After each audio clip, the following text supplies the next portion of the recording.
জীবন মানুষকে এমন পর্যায়ে দাঁড় করিয়ে দেয়, কিছু বোঝার হওয়ার আগেই সব কিছু যেন তছনছ হয়ে যায়। না না, জীবনের প্রতি আমার কোনো অভিযোগ নেই, অভিযোগ হলো ভাগ্যের প্রতি। আসসালামু আলাইকুম, সবাই কেমন আছেন? আলহামদুলিল্লাহ, আমি ভালো আছি।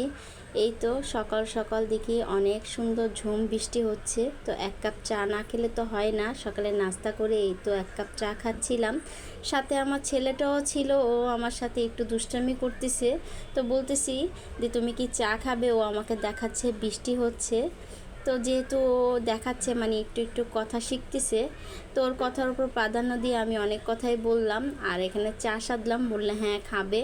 তো এই তো চাটা খেয়ে সব কিছু ঘরদোয়ার গুছিয়ে এখন রান্না করতে চলে আসলাম। আসলে ঘরে তেমন বেশি বাজার নেই, আব্বু কিছুদিন ধরে অনেকটাই মানে ব্যস্ত সময় কাটতেছে, ঘরে বাজার সদাই কিছুই করতে পারতেছে না। তো যাই হোক, এখানে আমার আম্মু গতকালকে কিছু কচু এনেছিল।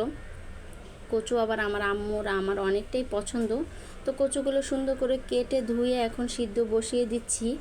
আর এই তো দুইটা পেঁয়াজ দিয়ে দিলাম, কাঁচামরিচ একটু বেশি করে দিয়েছি, লবণ দিয়ে একটু সিদ্ধ বসিয়ে দিয়েছি। এদিক দিয়ে ঘরে আসলাম, দেখলাম এত সুন্দর বৃষ্টি হচ্ছে যেহেতু, তো দেখলাম একটা কাক খুব মানে মন খারাপ করে বসে আছে, ঠিক যেমন আমার মতন। মানে একটু কাছের থেকেই ঝুম করেই দেখালাম, এত খারাপ লাগলো কাকটাকে দেখে, একা একা বৃষ্টিতে ভিজতেছে, ছন্ন ছাড়া মানে সঙ্গী ছাড়া, আর মানে কাঁপতেছিল। যাই হোক, এই তো আবার রান্নাঘরে চলে আসলাম। এখানে কচুটাও সিদ্ধ প্রায় হয়ে গিয়েছে, তো এখন বাগার দিয়ে দিব।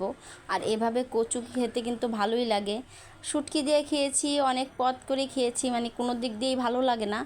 এদিক দিয়ে আমার এই কচুটা মানে শুধু রসুন আর পেঁয়াজ দিয়ে বাগার দিলেই ভালো লাগে, বেশি করে কাঁচামরিচ দিয়ে এভাবে কিন্তু কচু শাক খেলে ভালোই লাগে। আর এই তো একটু ডিম রান্না করব। জীবন যুদ্ধে মানে প্রতিনিয়তই খালি যুদ্ধ করেই যাচ্ছি, কিন্তু যুদ্ধের কোনো জয় ঘোষণা হচ্ছে না। তাই প্রতিনিয়তই সংসারের সাথে নিজের সাথে ঝামেলার সাথে যুদ্ধ করেই যাচ্ছি। কবে যে এই যুদ্ধের সাথে রেহাই পাবো তা আসলে ঠিক ঠিকানা নাই, ভালোও লাগে না। প্রতিনিয়ত একই মানে রুটিন পালন করতে হয়, আর প্রতিদিনই একই কাজকর্ম। যাই হোক, ঘরে যা ছিল তাই দিয়ে আজকে রান্না বান্না শেষ করলাম। এখানে আমি আলুটা ভাজতে চেয়েছিলাম, ভাবলাম যে পেঁয়াজটাও ভেজে নিয়ে একসাথে ভাজাও হয়ে যাবে, পেঁয়াজটাও আলুটাও। তো এভাবে কিন্তু আমি অনেকবারই রান্না করেছি, আজকে আপনাদের সাথে ফার্স্ট টাইম মানে শেয়ার করতেছি।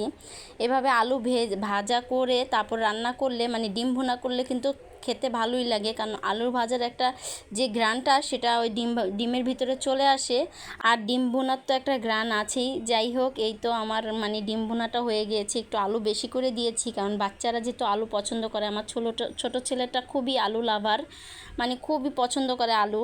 তো এই তো একটু জিরা ফাঁকি দিয়ে দিয়েছি, আর কালারটা কিন্তু দারুণ আসছে। ভিডিওটা আজকে এই পর্যন্ত, ভালো লাগলে শেয়ার করে দিবেন। যারা যারা ভিডিওটা এই পর্যন্ত দেখেছেন সবাইকে অসংখ্য অসংখ্য ধন্যবাদ ভিডিওটা এই পর্যন্ত দেখার জন্য। সবাইকে আল্লাহ হাফেজ, আসসালামু আলাইকুম।